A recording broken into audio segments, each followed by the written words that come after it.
My name is Sam Paiz, one of the founders of the LMS group or entities.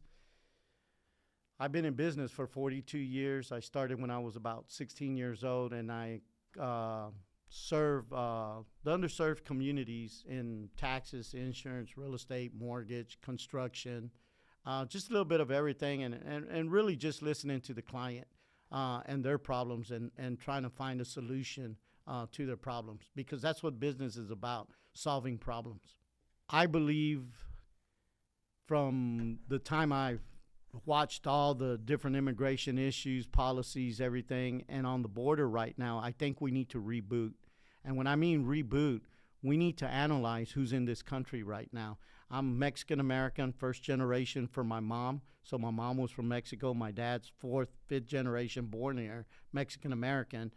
So I tell a lot of people, I'm not for or against. I'm just really needing to understand who's coming into our country, because my kids, my grandkids, I want security. I want to know who's coming in, and I don't want one of my family members to be hurt or killed or anything, even though they push it more than what it really is. I mean, what's the percentage? 1 in 1,000, 1 in a million, I just really think this country really needs to secure its borders and understand who's really coming in. I know we're an immigrant country because, the European were the first to come in, and then, you had a lot of Italians, and now we got a huge movement of the Latino market.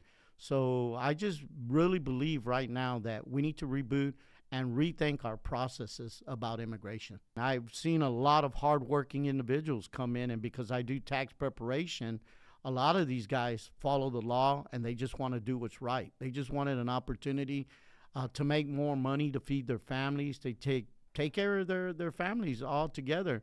And so there's one or two that I've met that came into this country and they started off right, but somewhere they got manipulated using the system, So I just tell people all the time, a lot of people that I know, first generation, their kids, I'm helping them to adapt to a system that we're pushed into simulating.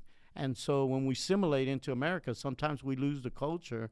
And so I'm really grounded in that culture, Mexican culture, that I'm now teaching my grandkids and my kids a little bit about this. And I wrote a couple of books about this. The risk of not coming is getting killed by the gangs, being manipulated, their kids being kidnapped.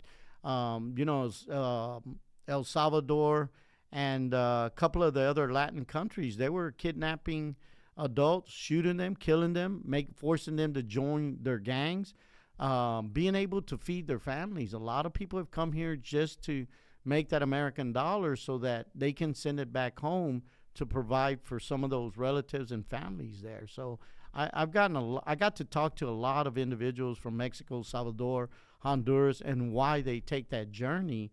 Well, the civil wars in their countries and watching their families getting killed, getting raped, their sisters, their moms, just different things. I've heard a lot of stories of those civil wars and those gangs that are taking over a lot of these countries now. The first wave of people coming into Mexico that I first started paying attention was 1980, and that was a lot of Mexicans, Mexico, that were from the ranches, just working the lower end, not the professional. We're talking about the lower end, uneducated, second grade, fifth grade, and they came into this country because they already worked hard, and they ended up landing some of these jobs that a lot of people say other people didn't want to do.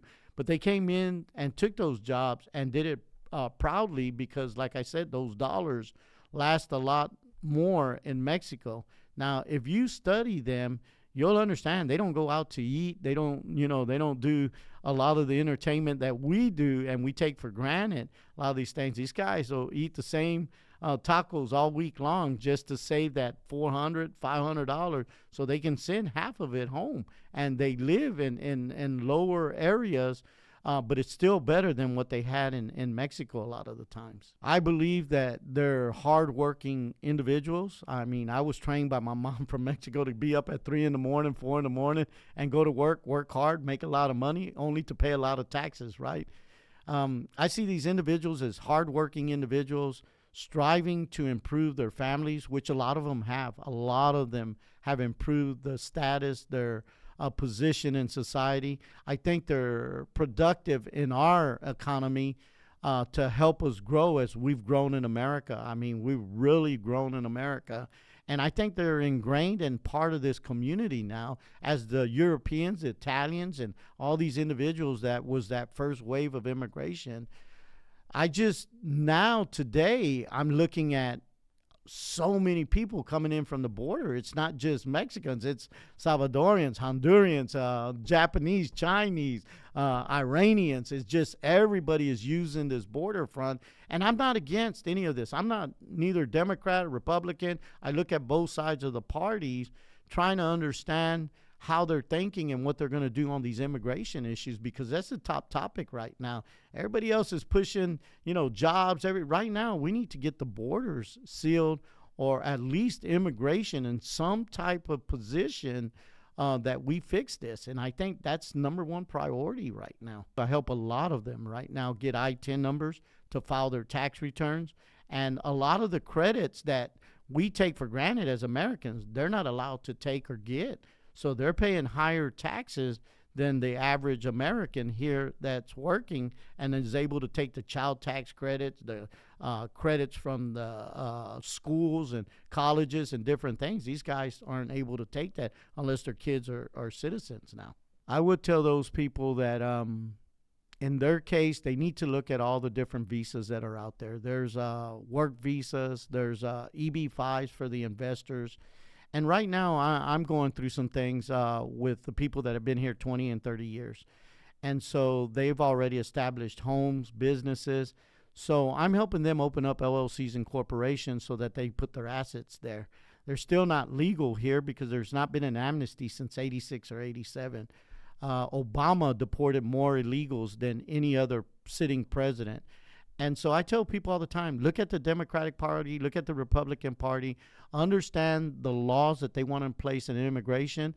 But I really believe you need to look at the visas that are there and partner up with individuals that are requiring some of those visas to come into their job forces. One of my companies has already sponsored about 6 or 7 different permits for individuals that have come in. They have to be professionals. And so what I'm doing right now is registering my 10 companies so I'm allowed to take some of these visas in and bring them back.